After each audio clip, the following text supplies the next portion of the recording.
preciosa graça de Jesus. Uma frase muito simples e ao mesmo tempo profunda foi dita pelo profeta de Deus para esta era. E é a seguinte: a Bíblia condensa as suas verdades. Ela fala muito, muito, em poucas palavras. Pensando nisto, me pus a analisar a frase que Paulo adotou como espinha dorsal dos seus ensinamentos sobre o Evangelho da Graça. A frase de o justo viverá pela fé. Essa é a frase. Viverá pela fé. Se você parar para meditar, você vai entender que não é só algumas coisas que o justo faz pela fé. Não é só a oração, por exemplo, que ele deve fazer pela fé. Outras coisas, mas é o seu viver, seu estilo de vida deve ser da fé, pela fé. Então, nós vamos entender a partir dessa pequena introdução que a questão da fé no Novo Testamento, na Nova Aliança, é algo importantíssimo, porque permeia a vida inteira do justo. Alcança todos os campos, todos os lugares da vida do justo. Não se ausenta de nenhuma área da vida do justo. Aqui é onde queremos ler a escritura base desta meditação, a qual se encontra em Atos 16, quando Paulo e Silas estão na prisão. Eles se põem a cantar, a orar. A Bíblia diz que Deus responde com um milagre, um terremoto acontece, uma intervenção divina acontece. Isto já é uma grande mensagem, né? Milagres precisam de atmosfera cristã para acontecerem. Os crentes querem milagres, mas eles não geram, eles não formam a atmosfera para que o milagre aconteça. Os milagres saem da atmosfera correta, são gerados pela atmosfera correta. E quando as costas estão açoitadas, a injustiça acontece ao crente, ele, ao invés de orar e cantar como Paulo e Silas, ele se põe a lamentar, a murmurar, a se queixar, não cria uma atmosfera, o terremoto não acontece, a intervenção divina não acontece, o livramento não acontece. Mas esse não é nosso assunto, vamos voltar aqui. E então, após o terremoto, o desespero caiu sobre o carcereiro, o qual tentou matar-se, quis matar-se. Mas Paulo, verso 28, capítulo 16 de Atos, clamou com grande voz, dizendo: não te faças nenhum mal, que todos aqui estamos. E pedindo luz, saltou dentro, e todo trêmulo se prostrou ante Paulo e Silas. E tirando-os para fora, disse: senhores, que é necessário que eu faça? Veja o fazer aqui. Veja a mente colocada no fazer. A mente natural, pensando que o fazer é o que salva. Eu tenho que fazer alguma coisa para me salvar. O que eu tenho que fazer para me salvar? O que é necessário que eu faça para me salvar? Paulo, então, transforma o fazer em crer, dizendo: crê no Senhor Jesus Cristo e serás salvo, tu e a tua casa. Há uma alquimia, há uma transformação. A água se torna vinho, o metal ordinário, comum, se transforma em ouro. O fazer se torna em crer. A velha lei dizia que para se salvar você tem que fazer coisas, obras. A nova aliança diz: você tem que crer para se salvar. Foi substituído o fazer pelo crer. Quando perguntaram a Jesus, e eu quero ir agora para São João 6, quando perguntaram a Jesus em São João 6, 28 e 29,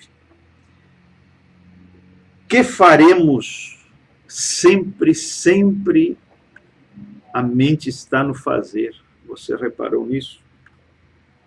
E o trabalho do apóstolo, o trabalho do Messias é desconstruir essa mentalidade do fazer e edificar a mentalidade do crer. Eu me esforço para isso também. Que faremos para executarmos as obras de Deus? Jesus respondeu e disse-lhes: a obra de Deus é esta, que creiais. Veja como ele procura afastar a mente da alma desejosa de salvação, como carcereiro, destas almas que o interrogam, procura afastar deles a mentalidade do fazer e diz: a obra de Deus é esta, que creiais naquele que ele enviou. Porque essa é a base. O fazer provou ser insuficiente, um fracasso. insuficiente, provou ser nada mais do que trapo de imundície.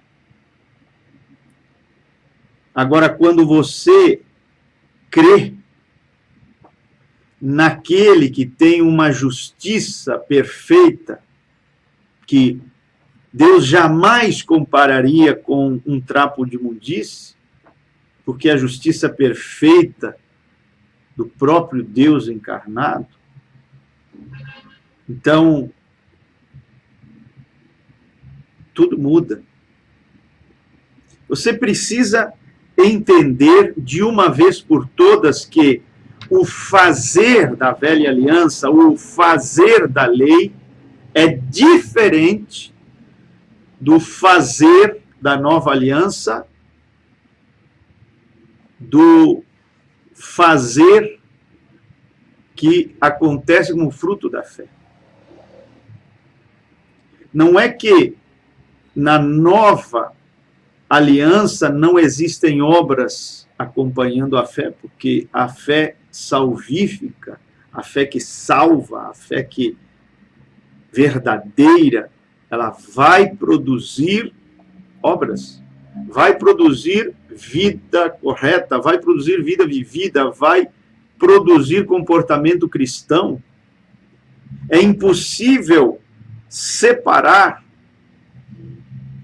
as obras, a vida vivida, o comportamento correto da fé correta. Assim como querer separar o calor do fogo. Andam juntos. Andam juntos. O fogo é conhecido pelo calor. A fé é conhecida pelos seus resultados, pelas suas obras. Até a fé intelectual, ela produz obras, mas obras mortas, erradas. Mas, se você olhar outro exemplo na Bíblia, como a do jovem rico, quando ele perguntou o que fazer para herdar a vida eterna. Você quer herdar a vida eterna pelo fazer? Eu vou te mostrar até onde o limite do fazer humano, até onde ele pode ir, como ele é limitado, como você não pode depender desse fazer que se origina na tua energia, na tua força humana, para herdar uma coisa tão elevada como é a vida eterna. E para provar as limitações do fazer, ele disse: guarda os mandamentos. Essa primeira abordagem não deu muito certo devido ao entendimento errado, distorcido, pequeno, que o jovem rico tinha acerca da lei. Se ele tivesse um entendimento perfeito, claro, do propósito pelo qual Deus deu a lei aos homens, ele nunca responderia daquela forma. Ele nunca diria: guardei os mandamentos desde a minha meninice. Pelo contrário, ele diria: é impossível guardar os 10 mandamentos do jeito que Deus pensou que deveriam ser guardados. Porque isso incluiria o interior do israelita, não somente o exterior, não somente o corpo para um ato de adultério, mas também o espírito, a mente do israelita para evitar a cobiça, que também seria considerada por Deus adultério. Então, não entendendo a profundidade da lei, o propósito da lei, o jovem rico deu uma resposta errada.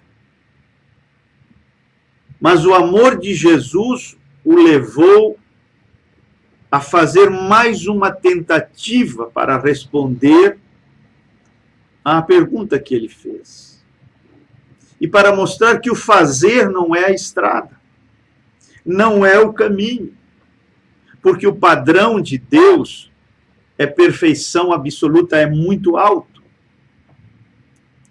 Tão alto quanto seu nome, altíssimo. Então, lhe disse, venda tudo o que você tem. Colocou algo tão difícil para aquele jovem fazer. Ele estava tentando o quê? Mostrar-lhe até onde o fazer humano, o fazer que se origina na força humana, pode ir. A distância, o limite.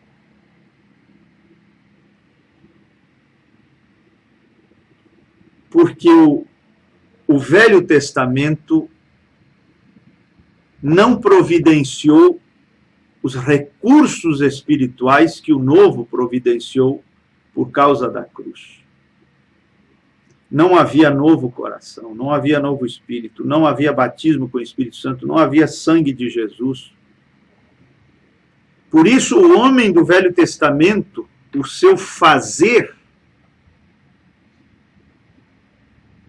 era um fazer insuficiente, que não satisfazia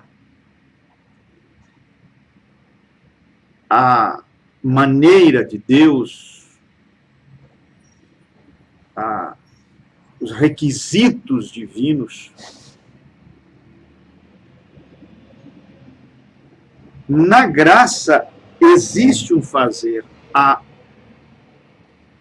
fé produzirá ações corretas. Viver correto, conduta correta. Mas o ponto de partida é outro. Não é o homem sem o novo nascimento. Isso é Velho Testamento. Agora, o ponto de partida para o fazer do Novo Testamento é uma natureza divina, um novo coração, um Cristo ali dentro, uma natureza do Cordeiro, a fé, que é o que traz todas essas coisas para dentro do homem. E você vê que esse é justamente o alvo de Satanás. Te conduzir a um fazer que se origina em você.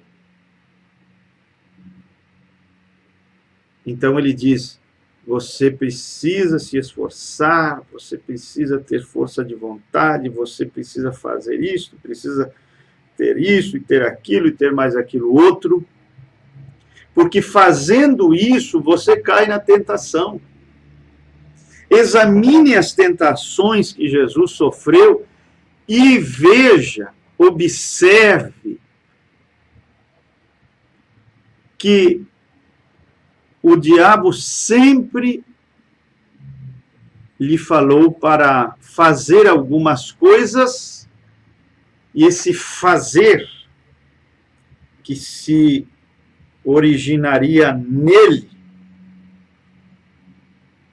o vindicaria como filho de Deus. Se és o filho de Deus, compreende? Mas ele vivia debaixo de outro princípio espiritual. O filho nada faz. E isto era um homem sem pecado.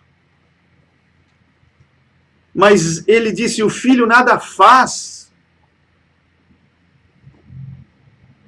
senão aquilo que vê o Pai fazendo. O ponto de partida do fazer de Jesus não era ele mesmo. Era o Pai. E quando o filho vê o Pai, quando o Pai dá esse pontapé inicial, o filho o faz igualmente. A origem do fazer de Jesus, mesmo sendo um homem sem pecado, era Deus. Esta é a diferença entre o fazer da fé e o fazer da lei, o ponto de partida. Na lei, o fazer tem como ponto de partida o homem. Faça isto, faça aquilo, faça estas pedras virarem pães, ajoelhe-se e me adore, lança-te para baixo. Sempre o diabo incitando o homem a fazer coisas. E quando você faz coisas, tendo como origem a sua energia humana, não zoe, mas bios, que é outra palavra grega para vida.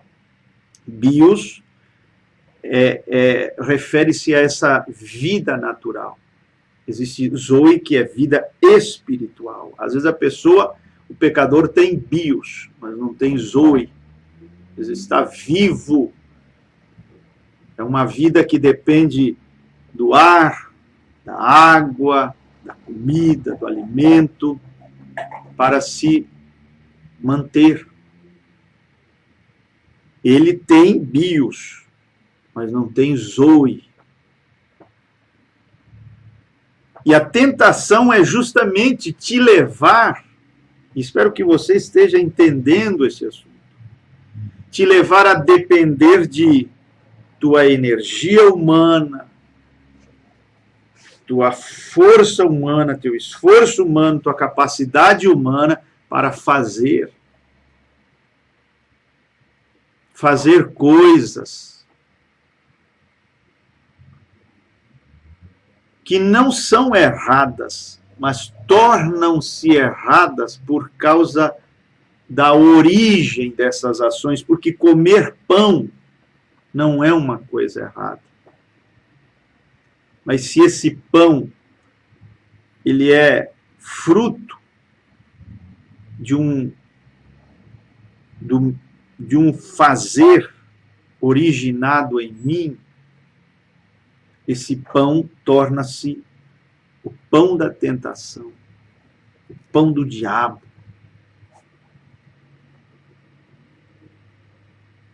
O crer naquilo que foi feito substitui o fazer ou a fé naquilo que eu faço do Velho Testamento.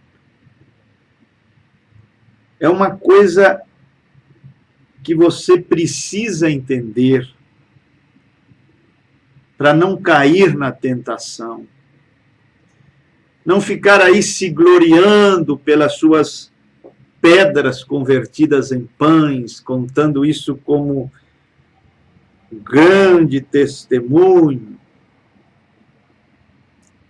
quando isso não passa de um fracasso e de um cair na tentação do diabo. Entenda isto de uma forma profunda. O teu sucesso é mais o fruto daquilo que você é do que aquilo que você faz.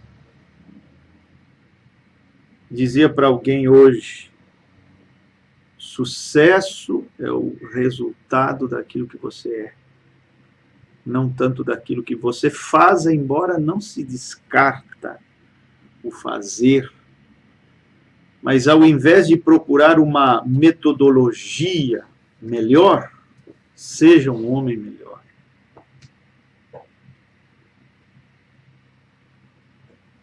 Esta é a chave. A chave para esse sucesso. As pessoas dizem: como posso ter sucesso? Como posso viver uma vida vitoriosa?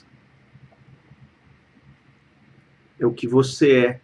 O que eu faço? Não é o que eu faço. É o que eu creio que irá mudar o que eu sou. O que você é um crente. O profeta disse para aquele médico que tinha um terreno muito, tudo enredado, as coisas não davam certo. E um dia o profeta teve uma visão e disse, esse outro era um amigo dele, o médico, disse: Deus está te dando esse terreno porque você é humilde. E às vezes nós pensamos em fazer coisas para destravar os nossos negócios, quando eles seriam destravados pelo que somos, por aquilo que nos tornamos, não por aquilo que fazemos. Quando as coisas estão tão enredadas materialmente, você procura o que fazer, quando você deveria focar naquilo que você é. Porque o que você é torna-se o fundamento do teu sucesso, mais do que aquilo que você faz. Então, para concluir, o justo vive pela fé. O fazer é uma coisa que não se descarta nesse viver pela fé, mas esse fazer não se origina no homem, se origina nesse Cristo. Olha a diferença. No qual você creu. O Velho Testamento só podia dizer: vivo eu, porque não havia outro tipo de vida disponível, não havia Calvário, não havia uma célula de sangue rompida que liberasse a vida divina para um Pentecostes. Havia somente sangue de animais, vida de animais. Era impossível nascer de novo no Velho Testamento. Então, a única vida que existia no Velho Testamento era bios, vida natural, biológica, natural. Então, o israelita só podia ir até aí, vivo eu, e com esta minha vida natural, eu vou me esforçar para servir a Deus. Nunca deu certo isso. Se originava no natural, na vida natural, no homem. Provou ser um fracasso. Mas quando você chega ao Novo Testamento, você encontra Paulo dizendo: não vivo mais eu. Já bios deixava de ser o ponto de partida para a vida cristã, a conduta cristã, as obras cristãs, o fazer cristão.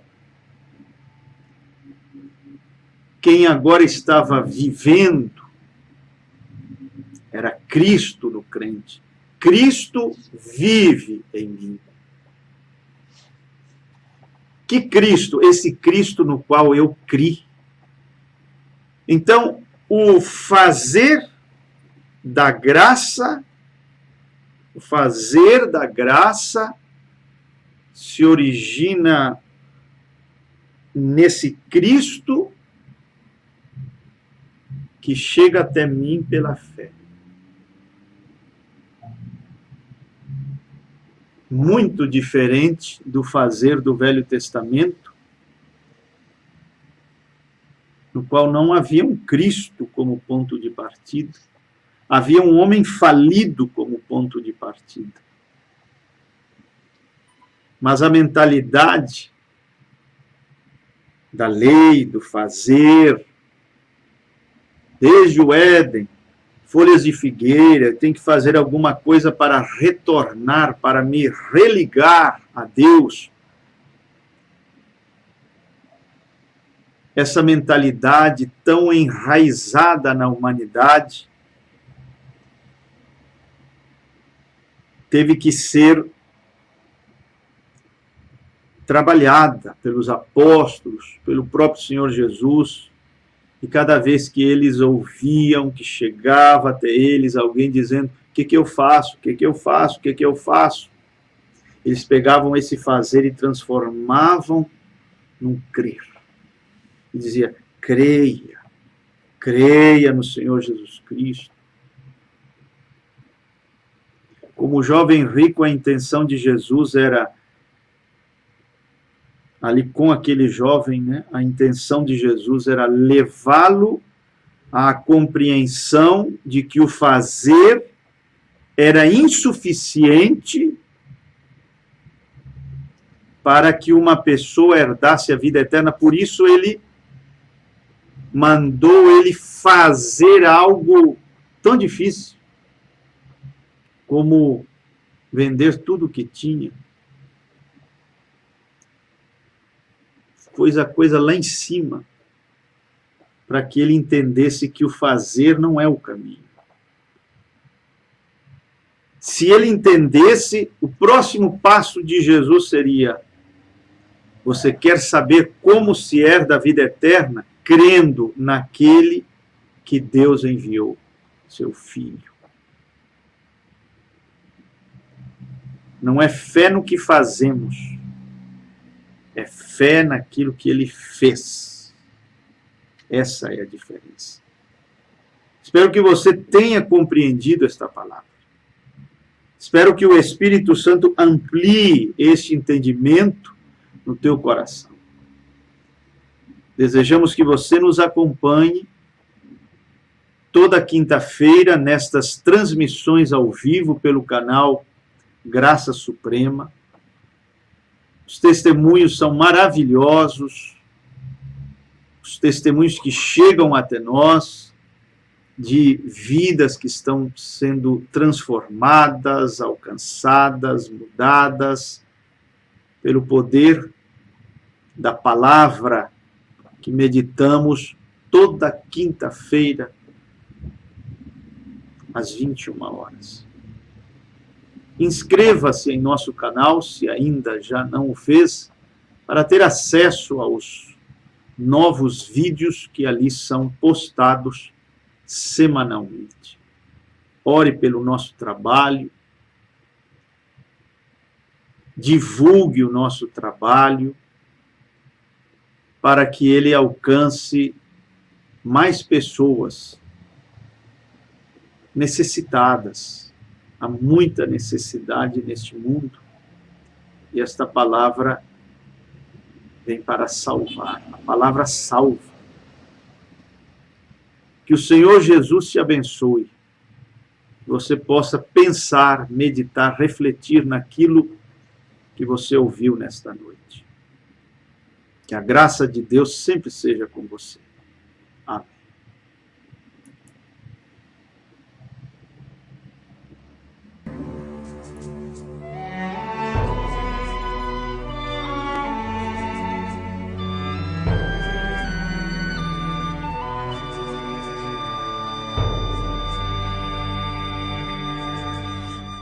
Preciosa graça de Jesus, perdido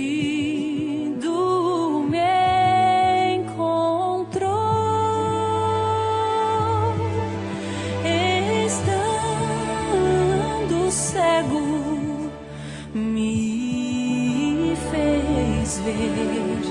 d'amor.